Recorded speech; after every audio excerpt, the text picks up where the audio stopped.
So I've been thinking a lot lately about my unconscious life and where I stand with myself, basically, where my self-esteem is and how I view myself. I've been a larger person pretty much my whole life. I was not very large as a child, but at some point it crossed over and now I became who I saw myself to be, which is, fat, like I called myself. And that usually came at school in the form of, being directly called fat or just not being picked for the team because you're not going to run as fast as the rest of the kids. And all that's fine. Like, yeah, bullying is just going to happen when you're a child, no matter what you look like or who you are. And I'm not saying that's right, but it's just what's going to happen. The problem is that all of these things around my size became my identity. And the things that I would tell myself are much, much harsher than anything that anyone has ever said to me. Just the sheer amount of times I've called myself fat in various forms are just staggering. And up until recently, I didn't notice that I was doing that. Like, it's a very unconscious thing for me to do. And the same thing goes with calling myself stupid or lazy even. These are just things that I was telling myself on a very regular basis without thought, just an automatic response to a situation or how I was feeling.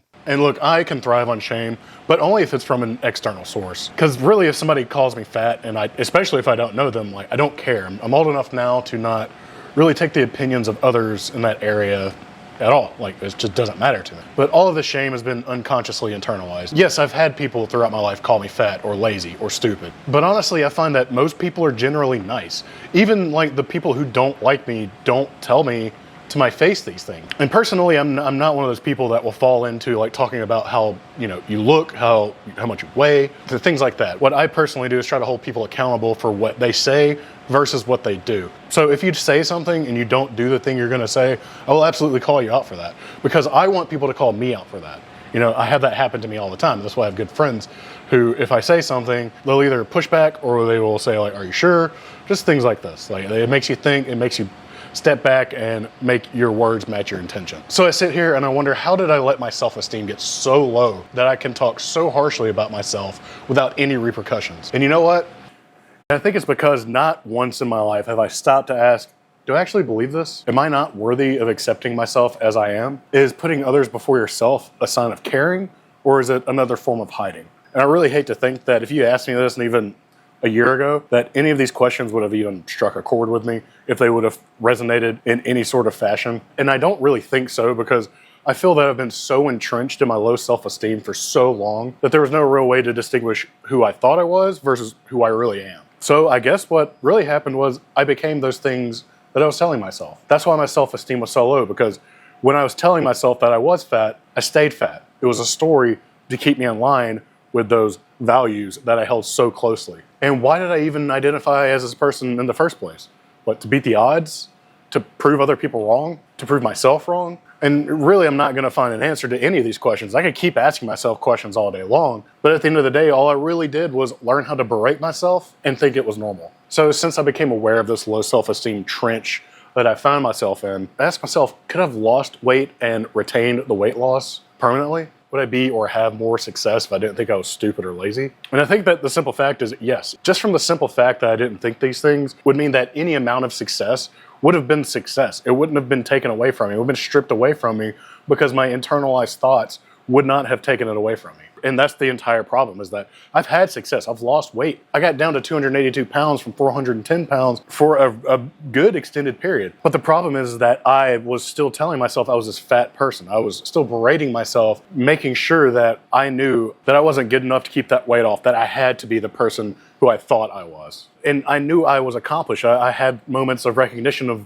yes, I feel great. I feel much better. I can look at the mirror and I don't feel like such a piece of shit.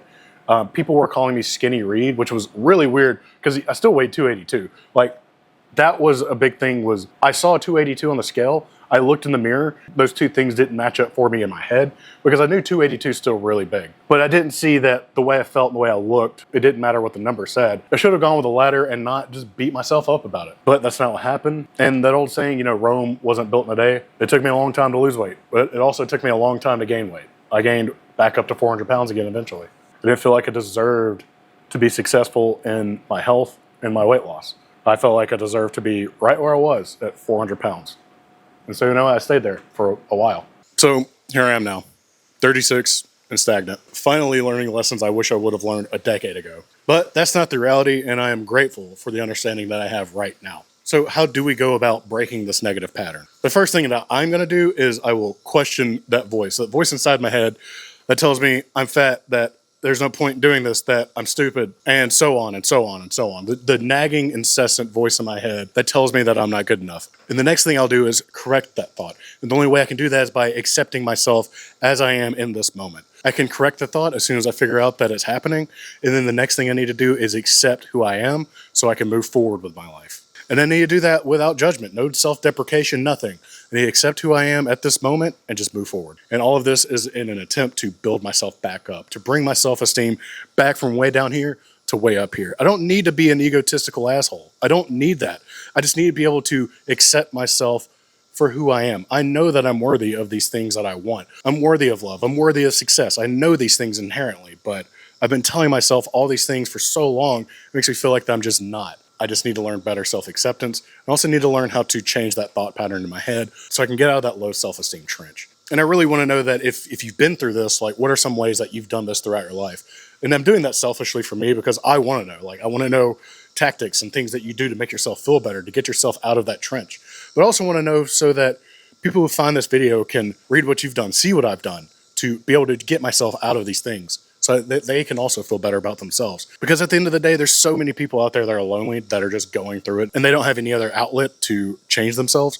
So this also helps those people who want to find that change, to be better for themselves. I know that I've been scared and anxious, and I feel like I don't really know who I am at times. But the more I work on it, the more relief that I'm finding. And I hope that you can find the relief too. I really hope you enjoyed the video. If you'd like to see more, please subscribe to the channel, like the video, share the video, and I'll see you in the next one.